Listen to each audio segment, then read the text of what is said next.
10:30 रात के आसपास एक भाई अपने बड़े भाई के पास टेलीफोन करता है। वह भाई से कहता है कि माँ आत्महत्या कर ली है।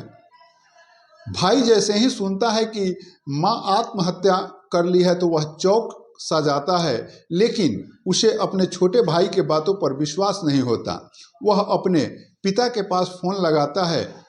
पिता ड्यूटी में रहते हैं, लेकिन अगले सुबह पिता घर पहुंचते हैं तो देखते हैं कि उनका छोटा बेटा जो है बिछावन के पास खड़ा है और उस बिछावन पर उनकी पत्नी मृत पड़ी हुई है। बेटे से पिता सवाल करते हैं कि आखिर यह क्या हुआ, कैसे हुआ, तो पुत्र जो है इधर उधर के बातों में पिता को घुमाने लगता है। अब जो है पिता जो है बगैर देर किए हुए लोकल थाने पहुंचते हैं और वहां जा कर के अपने घर के आप बीती को सुनाते हैं और वहां से प्रशासन जो है उनके साथ ही चली आती है। प्रशासन जब घटना स्थल पर आती है, पुलिस जब घटना स्थल पर आती है, वहां के चीज़ों को देखती है, शव को देखती है, तो वहां पे मौजूद अजय बिंद से इस बात पर सवाल करती है। और जब सवाल करती है और जो सच्चाई सामने आता है तो पुलिस जानकर चौंक सी जाती है, कारण कि इस घटना का कातिल जो होता है वह पुत्र ही होता है। कहते हैं कि माता अपने पुत्र के लिए अपनी जान की भी परवाह नहीं करती है, वहीं एक पुत्र अपने ही माँ का हत्या कर दिया होता है। तो आखिर क्या है यह मामला, इसे विस्तार से बतलाऊं इससे पहले नमस्कार, आदाब, सत श्री अकाल।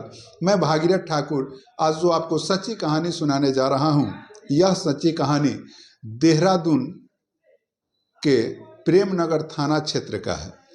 दरअसल प्रेमनगर थाना क्षेत्र में स्पेशल विंग में एक माधो सिंह का परिवार रहता है। ऐसे माधो सिंह सेना से सेवानिवृत्त होकर के यहाँ आए हुए रहते हैं और यहाँ वह डीएसपी आर्मी आईएम में वर्तमान समय में नौकरी कर रहे होते हैं। परिवार ठोस होता है। माधो सिंह का बड़ा बेटा जो है गुजरात में आर्मी में ही काम कर रहा होता है और छोटा बेटा पढ़ाई लिखाई कर रहा होता है। किसी भी प्रकार की कोई परेशानी परिवार में नहीं होती है, लेकिन छोटा बेटा जो है अल्सर बीमारी से पीड़ित होता है और वह बराबर जो है इस बीमारी के बारे में सोचते रहता है। वह बालिग रहता है, एमएससी की पढ़ाई कर लिया होता है और वह मोबाइल पर हमेशा जो है यह चेक करते रहता है कि आखिर अल्सर नाम की बीमारी होती कैसे है। उसे यह पता चलता है कि अल्सर नाम की बीमारी जो है मीठा जहर देने से होता है। यह बात उसके दिमाग में हमेशा हैंग करते रहता है।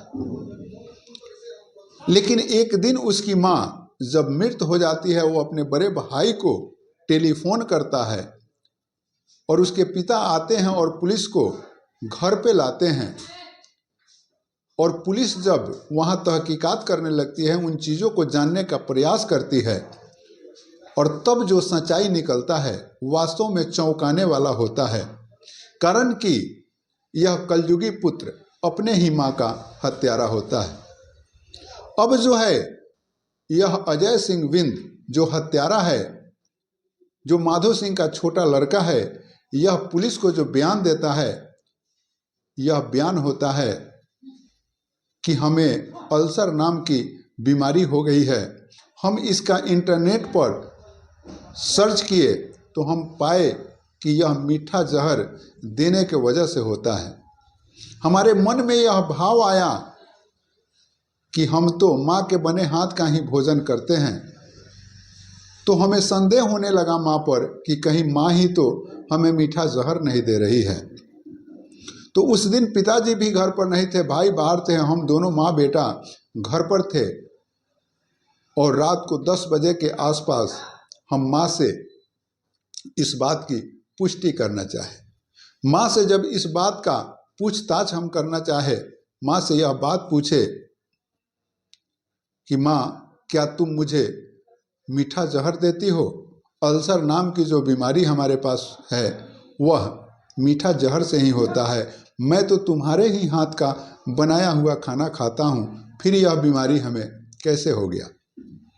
माँ कहती है कि माँ तो पुत्र के लिए अपनी जान दे देती है और हम अपने ही पुत्र को मीठा जहर देंगे? ये तुम अपने दिमाग में कैसे पाल लिए? इन बातों पर माँ और बेटे में नोक झोंक होती है और गुस्से में अजय सिंह बिंद जो है घर से निकलने लगता है। माँ देखती है कि बेटा गुस्से में है, कहीं कुछ कर न ले, इस वजह से उसे रोकती है, उसे घर से बाहर नहीं जाने देती है। इस पर जो है अजय बिंद रिटर्न होता है और गुस्से में लाल हुए अजय बिंद अपने माँ के गला को पकड़ लेता है और इतना जोर से गला को दबाए रखता है जब तक उसकी माँ की मौत न हो जाए।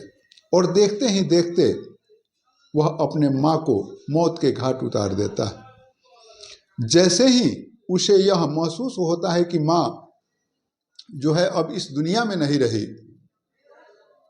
तो वह बेचैन हो जाता है।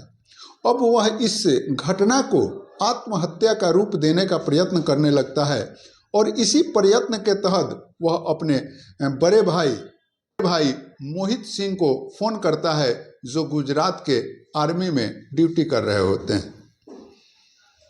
अजय के बातों पर मोहित को विश्वास नहीं होता है। मोहित सोचता है कि आखिर माँ आत्महत्या क्यों करेगी? किसी भी प्रकार की परेशानी नहीं है, वैसे परिस्थिति में माँ आत्महत्या आखिर क्यों करेगी? उसे विश्वास ही नहीं होता है। वह जो है अपने पिता को फ़ोन करता है।